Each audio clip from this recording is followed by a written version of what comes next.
नमस्कार, मी पंजाब डक. राज्यात मात्र 1 जुलैपासून ते म्हणजे जुलैच्या पहिल्या आठवड्यात मात्र राज्यात काही काही ठिकाणी पाऊस पडणार आहे, जोरदार पाऊस पडणार आहे. त्याच्यामुळे सर्वप्रथम मुंबईकर, पुणेकर, अकोले, अहिल्यानगर, संगमनेर, ओझर ह्या पट्ट्यातल्या नाशिक, नंदुरबार, धुळे, जळगाव ह्या शेतकऱ्यांनी काळजी घेण्याची गरज आहे.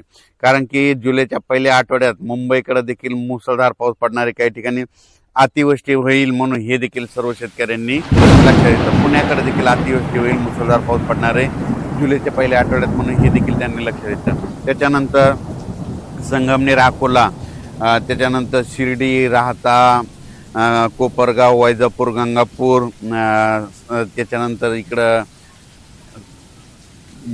फुलंब्री ह्या पट्ट्यामध्ये देखील काय होणार आहे ते जुलैच्या पहिल्या आठवड्यात मात्र त्यांच्याकडे मात्र मुसळधार पाऊस पडणार आहे म्हणून हा त्या अंदाज त्यांनी लक्षात घेतला. नंदुरबार जिल्ह्यातले शेतकऱ्याचे फोन आले, नंदुरबार, धुळे जिल्हा, तर की आमच्या भागामध्ये काही जिल्ह्यात पाऊस पडला आणि काहीकडे राहायचं. तर नंदुरबार, धुळे आणि उत्तर महाराष्ट्रातल्या शेतकऱ्याला तुम्हाला एक सांगू इच्छितो, तुमच्याकडे पाऊस लेट येणार आहे पण तुमचं मात्र चांगलंच करून जाणार आहे.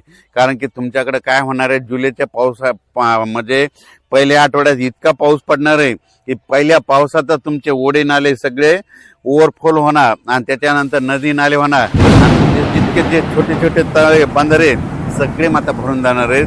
म्हणून हे अंदाज उत्तर महाराष्ट्राच्या नंदुरबार जिल्हा, धुळे जिल्हा, जळगाव जिल्हा, नाशिक जिल्हा, दिंडोरी ह्या परिसरातील लोकांनी, त्याच्यानंतर गुजरातच्या बॉर्डरच्या कडेच्या शेतकऱ्यांनी हा अंदाज लक्षात.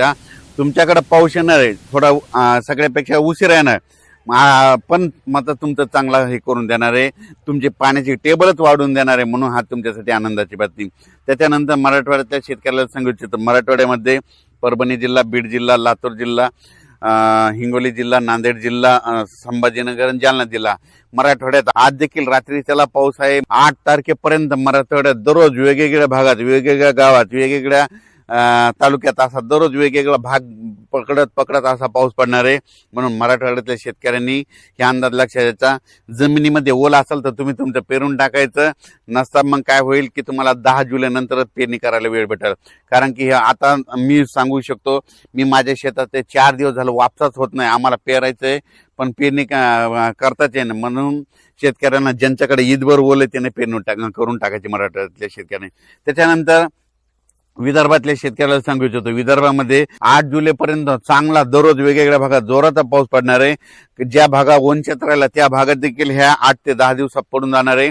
म्हणून ज्यांची पेरणी ईदभर ओल असेल ते विदर्भातल्या वर्धा जिल्हा, नागपूर जिल्हा, भंडारा जिल्हा, यवतमाळ जिल्हा, वाशिम जिल्हा, हिंगोली जिल्हा, अकोला जिल्हा, अमरावती जिल्हा, बुलढाणा जिल्हा, त्या शेतकऱ्यांनी काय करायचं, जमिनीत ओल झाली तर तुम्ही तुमची पेरणीची काळजी करून टाकण्यास काही हरकत नाही. म्हणून हे देखील विदर्भातल्या शेतकऱ्यांनी लक्षात घ्यायचं. पण राज्यात सांगायचं झालं तर 1 जुलै ते 8 जुलैच्या दरम्यान मी म्हणलं होतं ना, जुलैमध्ये पहिल्या आठवड्यात राज्यात पाऊस खूप पडणार आहे. मग सगळ्यात जास्त पाऊस मुंबईकडे पडणार आहे, पुण्याकडे पडणार आहे, संगमनेर, अकोला, ओझर, विघ्नर कारखान्याच्या परिसरामध्ये मुसळधार, अतिमुसळधार पाऊस पडणार आहे. त्याच्यानंतर अहिल्यानगरचे जे वरचे धरण आहेत, निळवंडे धरण झालं, गंगापूरचं धरण झालं, म्हणजे जे कॅचमेंट एरियामधले म्हणजे उत्तर महाराष्ट्राकडे काय होणार आहे, जुलैच्या पहिल्या पावसाळ्यात खूप पाऊस पडणार आहे. त्याच्यामुळे नदीला पूर येणार आहे. त्याच्यामुळे बऱ्याच मोठ्या धरणामध्ये आवक यायला सुरुवात येणार आहे.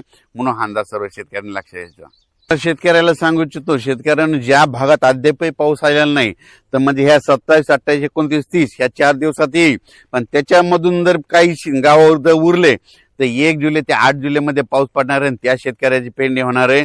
म्हणून शेतकऱ्यांनी घाबरून न जाता हे अंदाज लक्षात घ्यायचा.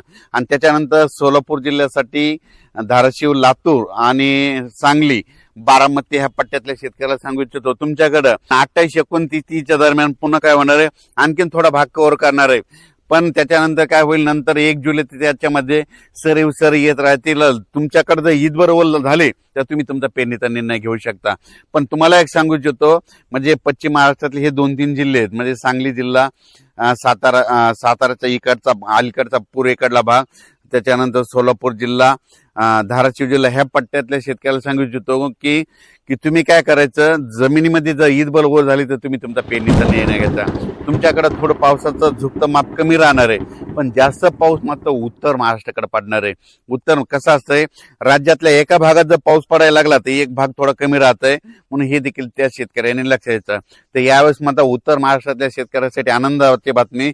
नंदुरबार जिल्ह्यातल्या शेतकरी जे फोन आले आमच्याकडे पाऊस कमी, तर तुमच्याकडे कमी असला तर काय हरकत नाही, पण ह्या म्हणजे 3 दिवसात 1 जुलै ते 10 जुलैमध्ये जे पाऊस येईल ते तुम्हाला खूप म्हणजे सगळ्यात महाराष्ट्रामध्ये जास्त पाऊस पडणार मग तुमच्याकडे राहणार आहे, म्हणून हा अंदाज लक्षात घ्यायचा. मात्र जुलैच्या पहिल्या आठवड्यात पहिल्या वीक मध्ये मात्र हेवी टू हेवी रेन म्हणजे खूप मोठा पाऊस पडणार आहे. काही काही ठिकाणी अतिवृष्टी होणार आहे, अति मुसळधार पाऊस पडणार आहे, म्हणून हा अंदाज सर्व शेतकऱ्यांनी लक्षात घ्यायचा. म्हणजे खास करून उत्तर महाराष्ट्राकडे मुंबई, पुणे, नाशिक त्यांनी सतर्क राहण्याची गरज आहे. धन्यवाद.